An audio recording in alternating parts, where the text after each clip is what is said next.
Coming to our latest quiz question about bad cholesterol. तो जैसा कि काफ़ी लोग जानते हैं कि हम एलडीएल कोलेस्ट्रॉल को बैड कोलेस्ट्रॉल बोलते हैं। LDL means low density lipoprotein. तो थोड़ा सा इसके बारे में जानेंगे। एलडीएल या लो डेंसिटी लाइपोप्रोटीन एक तरह का मॉलिक्यूल होता है हमारे बॉडी में जो ब्लड में कोलेस्ट्रॉल को कैरी करता है।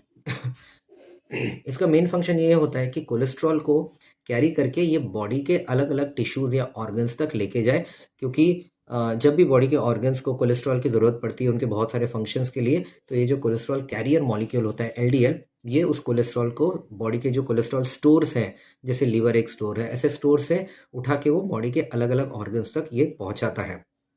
तो इस तरह से आप समझ सकते हैं कि एलडीएल कोलेस्ट्रॉल या एलडीएल का भी बहुत एक इम्पॉर्टेंट फंक्शन है हमारे बॉडी में, बॉडी पार्ट्स को कोलेस्ट्रॉल पहुंचाना।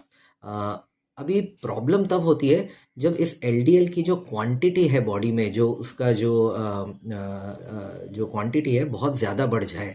उसके वजह से क्या होता है कि ये बॉडी के डिफरेंट ऑर्गन्स को जो कोलेस्ट्रॉल डिलीवर करता है, ये एलडीएल का मॉलिक्यूल, उस कोलेस्ट्रॉल की क्वांटिटी बढ़ जाती है और ऑर्गन्स में बहुत ज़्यादा कोलेस्ट्रॉल पहुंचता है।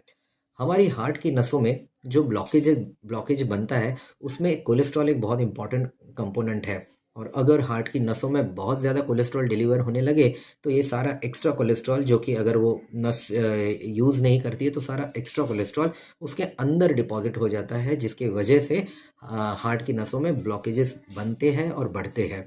तो इसीलिए एलडीएल कोलेस्ट्रॉल को बैड कोलेस्ट्रॉल का नाम दिया गया है। हालांकि जब तक ये नॉर्मल क्वांटिटी में है हमारे बॉडी में, तब तक ये बहुत ही इम्पॉर्टेंट कंपोनेंट है हमारे बॉडी का। सिर्फ जब ये एक्सेस में हो जाता है, तो फिर ये बॉडी में या हार्ट की नसों में, या यूँ कहो कि बॉडी की किसी भी नस में ब्लॉकेजेस तैयार कर सकता है। तो ये है एलडीएल कोलेस्ट्रॉल के बारे में।